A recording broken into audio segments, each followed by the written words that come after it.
Bienvenidos a La Luz de la Cruz, un espacio para conocer la verdad de la palabra de Dios. Toma tu Biblia y ponte cómodo para escuchar este programa, en la voz de nuestro pastor, Wilson Manzano. Bienvenidos una vez más a La Luz de la Cruz. Mi nombre es Wilson Manzano. Es un gran placer para mí estar una vez más en este programa, donde compartimos la lectura del libro Una salvación grandiosa. Hoy leeremos el capítulo 7, La justicia de Dios quedó satisfecha. Pero antes, compartiremos las preguntas correspondientes al capítulo 6 de nuestro libro. Primera pregunta: ¿cuál es la prueba más evidente de que todos los hombres están bajo maldición a causa del pecado de Adán? Repito, ¿cuál es la prueba más evidente de que todos los hombres están bajo maldición a causa del pecado de Adán? Segunda pregunta: ¿cuáles son las dos partes que componen la redención? ¿Cuáles son las dos partes que componen la redención? Tercera pregunta: ¿cuáles son las tres condiciones que hacen suficiente el rescate ofrecido por Cristo a nuestro favor? Repito, ¿cuáles son las tres condiciones que hacen suficiente el rescate ofrecido por Cristo a nuestro favor? Ahora los dejamos con la lectura del libro Una salvación grandiosa. Dios les bendiga. Capítulo 7. La justicia de Dios quedó satisfecha. En el capítulo anterior se ha tratado del valor de la muerte de Cristo como precio de rescate por la redención del hombre. Se vio que la muerte de Cristo fue en beneficio de la humanidad. En este capítulo vamos a tratar de otro valor, de un cierto valor que hay para Dios en la muerte de Cristo.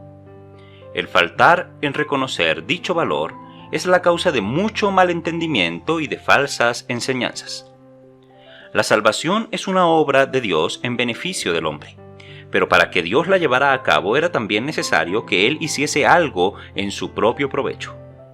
Dios en su amor anhelaba salvar al hombre de las consecuencias del pecado de Adán.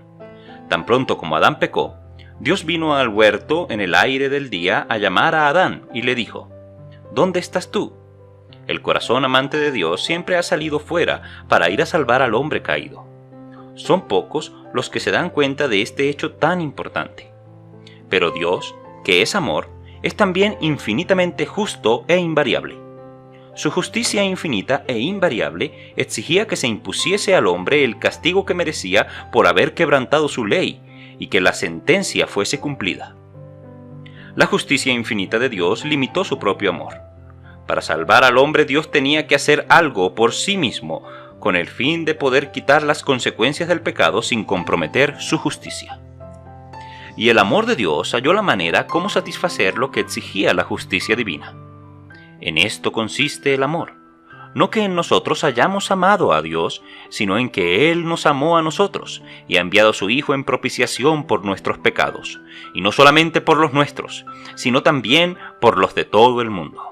Primera de Juan, capítulo 2, versículo 2. Para poder comprender el significado de estos versículos es menester comprender el significado de la palabra propiciación. Es lo que apacigua o satisface la justicia divina y concilia o gana para sí el favor divino.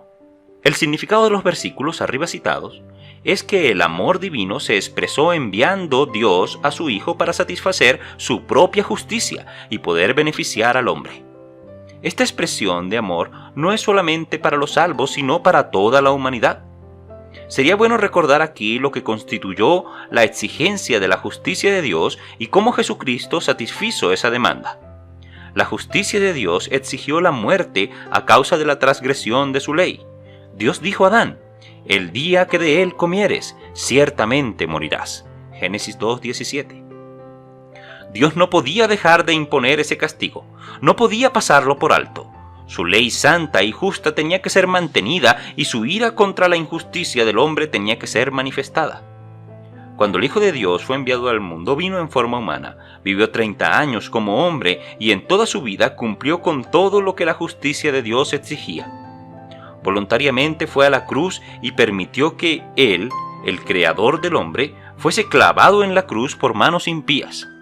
Allí alcanzó el pecado su máximo como rebelión contra Dios.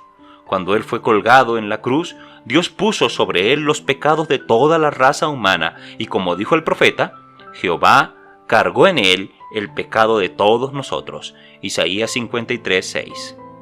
En estos pecados estaban incluidos el primer pecado cometido por Adán y los pecados de toda su simiente.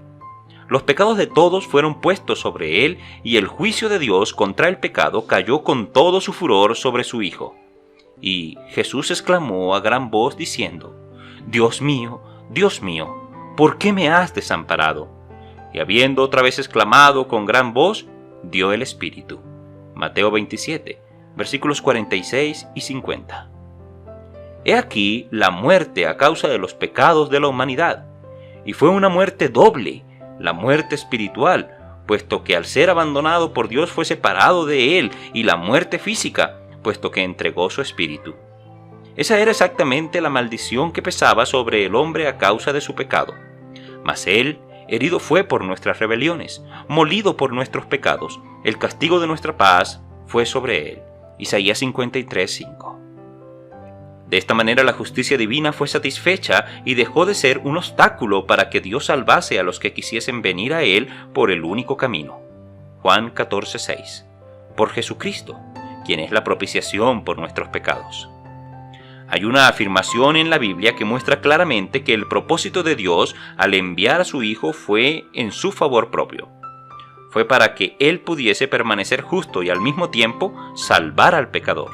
Dicha afirmación se encuentra en el gran tratado del apóstol Pablo sobre la justificación por la fe, donde declara que Dios había puesto a Cristo como propiciación para que Dios sea el justo y el que justifica al que es de la fe de Jesús. Romanos capítulo 3, versículos 25 y 26.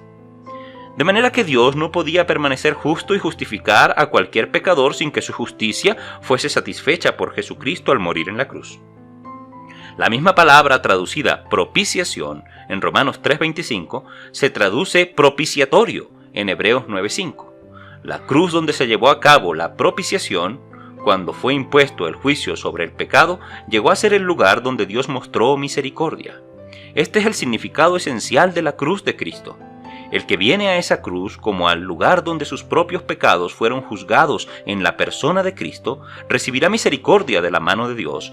Por causa de la cruz, la gracia se hizo soberana y reina para vida eterna. Romanos 5:21. A través de las edades de la raza humana, el hombre se ha dado cuenta de que existe una ira de Dios que tiene que ser aplacada antes de que el hombre pudiera venir a él. Pero son muy pocos relativamente los que saben que Dios mismo proveyó una propiciación.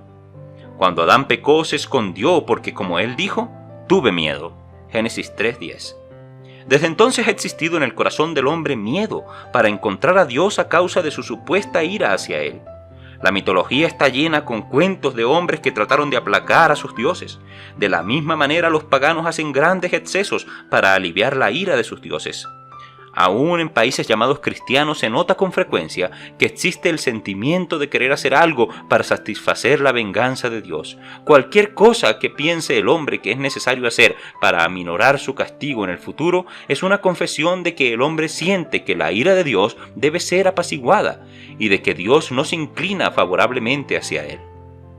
La verdad central del Evangelio, las buenas nuevas de la gracia de Dios y lo que se comprende muy poco, es que la ira de Dios contra toda injusticia humana ha sido ya aplacada por la muerte de su propio Hijo. La justicia ya ha quedado satisfecha y ahora Dios en su amor anhela extender perdón y paz a todos los que vienen a Él por el camino de la cruz.